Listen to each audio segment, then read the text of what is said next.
Bienvenue. Aujourd'hui, on se plonge dans des textes assez fascinants de Bediüzzaman Saïd Nursi. Ils sont tirés d'un ouvrage qu'on pourrait appeler La semence et l'arbre de la prophétie. Et l'auteur y utilise toute une série d'analogies pour parler de la prophétie. Notre idée, c'est assez simple. On va essayer de décrypter ensemble ces images. Il y a une semence, un arbre, un oiseau, une coquille, pour comprendre un peu comment Nursi voit la prophétie et comment il nous suggère de l'aborder, comme figure historique et spirituelle. Oui, tout à fait. Et c'est une démarche intéressante parce que le texte lui-même, il nous invite vraiment à dépasser les apparences, en fait. Ces métaphores, elles servent à distinguer ce qui relève de l'origine divine et ce qui est de l'ordre de la manifestation humaine. Et surtout, elles nous poussent à regarder l'œuvre accomplie, les résultats concrets, plutôt que de s'arrêter au début, quoi. D'accord. Alors, déballons ça, comme on dit. La première grande image qui structure un peu tout ça, c'est celle de la semence et de l'arbre. De quoi il s'agit exactement? Le texte commence par là.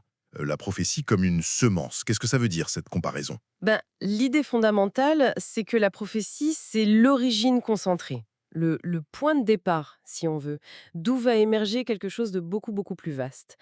Un peu comme une toute petite graine qui contient déjà en potentiel l'arbre entier.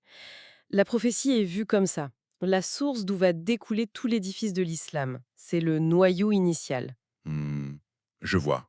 Et donc, logiquement, l'islam devient l'arbre, avec ses branches, ses fruits, ses fleurs. Et le texte insiste sur un point. Une fois que cet arbre a poussé, qu'il donne de beaux fruits, il y a un exemple qui oppose un pommier à une coloquine tamère. Oui, c'est ça. Une fois qu'on a le pommier plein de pommes, ce serait illogique, absurde même, de douter encore de la nature de la petite graine qui est à l'origine. Les fruits prouvent la qualité de la semence, en gros. C'est exactement ça.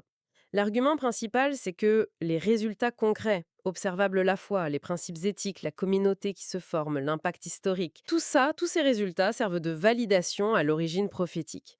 Ce qui est assez puissant ici, c'est cette logique rétrospective. La grandeur de l'arbre confirme la qualité de la semence. Donc, mettre en doute la semence après avoir vu l'arbre, c'est présenté comme une erreur de jugement, presque un déni de l'évidence. C'est une image forte, c'est vrai, pour asseoir l'authenticité par les résultats. Mais le texte ne parle pas que de la doctrine, il aborde aussi la perception de la personne même du prophète, n'est-ce pas, Èvre? Comment on le regarde lui? Oui, et c'est là, je crois, qu'on a cette autre analogie, très parlante, celle d'un magnifique oiseau, peut-être un paon, qui sort de son œuf. Tout à fait. L'auteur pose la question, est-ce que ce ne serait pas, stupide, le mot est presque là implicitement, de vouloir évaluer la beauté, la perfection de l'oiseau adulte, Une fois qu'il vole, voilà, une fois qu'il est là, majestueux, en se basant uniquement sur les débris de la coquille d'où il est sorti. Les morceaux cassés de la coquille ne disent rien, ou presque rien, de la splendeur de l'oiseau vivant. et donc appliqué au prophète, ça voudrait dire que si on se focalise seulement sur les aspects matériels, les circonstances de ses débuts, ses besoins humains, les détails de sa vie terrestre initiale, Mhm. on passe à côté de l'essentiel. On manque sa véritable stature spirituelle, son importance réelle. On juge le pan par sa coquille. C'est complètement ça l'idée. Le texte suggère de voir cette vie initiale, avec tout ce qu'elle a de contingent, d'humain, les besoins physiques, le contexte social, etc., comme une simple enveloppe, une coquille délicate. C'est une enveloppe nécessaire, bien sûr, c'est de là qu'il vient, mais elle a contenu et a permis l'émergence d'une réalité bien plus vaste. Une réalité que le texte décrit comme devenant le soleil des deux mondes. Le soleil des deux mondes. Oui. Et cette réalité, selon Nursi, elle n'est pas juste le produit de sa nature humaine. Elle a été nourrie, développée par la grâce divine. Il y a une intervention qui dépasse l'individu. Et là, ça devient très pratique, j'ai l'impression. L'auteur donne presque un conseil de lecture, une méthode. Si on entend des récits sur les débuts du prophète qui peuvent nous sembler faibles ou juste ordinaires, banals, Oui, il ne faut pas s'arrêter là. Il ne faut pas rester bloqué sur ça. Il faut, dit le texte, lever la tête et regarder la lumière, l'impact immense qu'il a eu sur le monde. C'est un vrai changement de perspective qui est demandé. c'est un appel très clair à évaluer une figure ou même un phénomène, non pas par ses origines modestes ou ses aspects les plus terre-à-terre, disons, mais par son accomplissement, par sa pleine réalisation et son influence durable. Le message, c'est ne restez pas fixé sur la coquille brisée, mais contemplez l'oiseau dans son envol. C'est une question de choisir le bon point de vue pour saisir la réalité dans sa globalité. Je vois. L'arbre plutôt que la graine, l'oiseau plutôt que la coquille. Logique. Mais j'imagine que certains pourraient dire « Ok, mais justement, comment cette coquille humaine, si ordinaire en apparence, a-t-elle pu donner naissance à cet oiseau si extraordinaire ?» Le texte anticipe cette objection, non? Il propose une distinction pour y répondre. Oui, effectivement.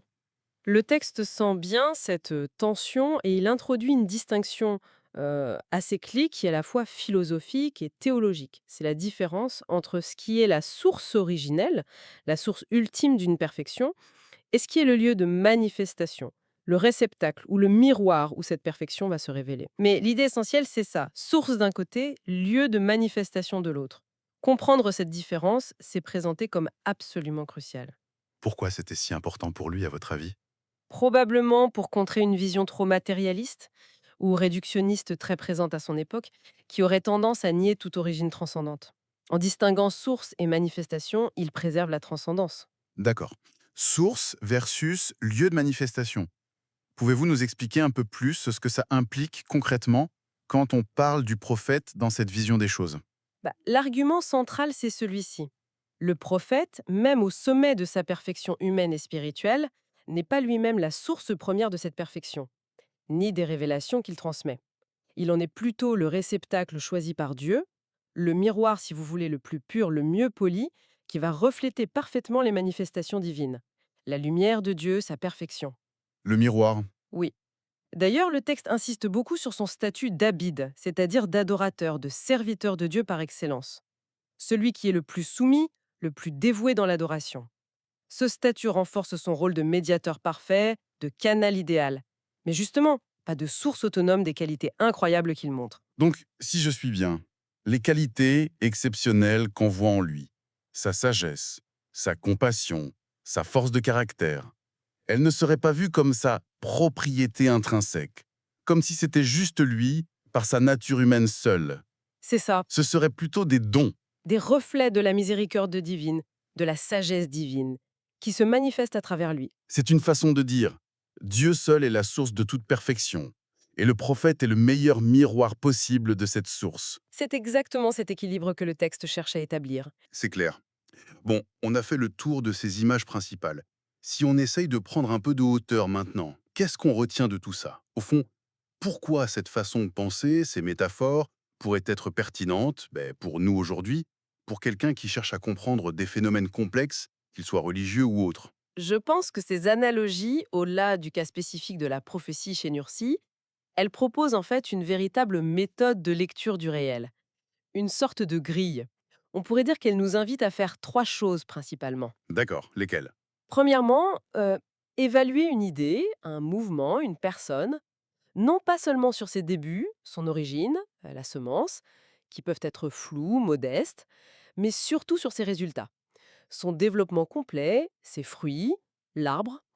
C'est une évaluation par l'impact, par l'œuvre accomplie. Ok, premier point. Deuxièmement, ne pas se laisser hypnotiser ou bloquer par les aspects humains, les contingences matérielles, les débuts difficiles, la coquille quand on étudie une figure importante ou un événement majeur. Il faut savoir lever les yeux pour voir l'ensemble, la signification globale, la lumière apportée, l'oiseau en vol. Bien. Et le troisième? Et troisièmement, faire constamment cet effort de distinguer la source ultime d'une qualité, d'un pouvoir, de son canal de manifestation, de son reflet. Ça évite de confondre le messager et le message, l'instrument et la force qui l'utilise.